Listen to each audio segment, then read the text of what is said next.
तर मंडळी आपण आलेलो आहे लग्नासाठी. आपल्या मित्राच्या भावाचं लग्न होतं. तर सगळ्यात पहिले सकाळी सकाळी आपण उठलो, रेडी झालो आणि निघालो चक्कर मारायला. चक्कर मारायला गेलो तेव्हा मम्मीने काम सांगितलं होतं, त्या मम्मीचं पण काम केलं. नंतर आपण निघालो घराच्या दिशेने.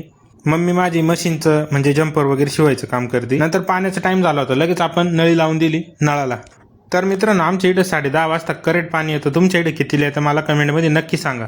तर मित्रांनो, मी महाराष्ट्रात राहतो आणि आमच्या इकडे फुल उन्हाळा चालू आहे. तुमच्या इकडं काय चालू आहे मला नक्की कळवा. आमच्या आता टाक्या बसवल्या तर सारख्या त्या पाहायला यावं लागतं कारण तर मंडळी चला खाली आता खाण्यापिण्याची काहीतरी व्यवस्था करू. मग काय मित्रांनो, खाली आलो. लगेच कालचा वरण भात उरेल होता, मस्तपैकी गरम करून घेतला. मला तर एकदम आवडतो, खूप टेस्टी लागतो. पहिले मस्त फोडून घेतला आणि लगेच गॅसवर ठेवून दिला आणि लगेच मम्मीला आमलेट बनवायला लावून दिलं. एकदम मस्त एक नंबर जेवण झालं मित्रांनो.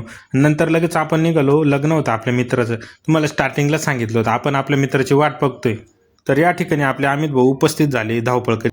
मग काय अमित भाऊला बसवलं आणि लगेच आपण निघालो आडगावच्या दिशेने. पहिले पेट्रोल टाकणं महत्त्वाचं आहे. नंतर लगेच हे बघू शकता पिंपळगाव टोल नाक्याचा सीन आहे. तर 18-20 किलोमीटरचा प्रवास करून फायनली आपण पोहोचलोय लग्नाच्या ठिकाणी.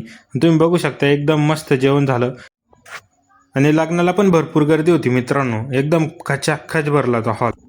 मग काय लग्न बिग्न उरकवलं आणि लगेच निघालो ना आपल्या पिंपळगावच्या दिशेने. एका अमित भाऊला बघू शकता तुम्ही. ऊन खूप लागत होतं मित्रांनो, तर लगेच आपण थांबलो ऊसाच्या गाड्यावरती. मग एकदम फ्रेश ऊसाचा ज्यूस प्याला आपण. त्यानंतर तुम्ही बघू शकता मित्रांनो, परत संध्याकाळी आपल्या एका मित्राचा बड्डे होता.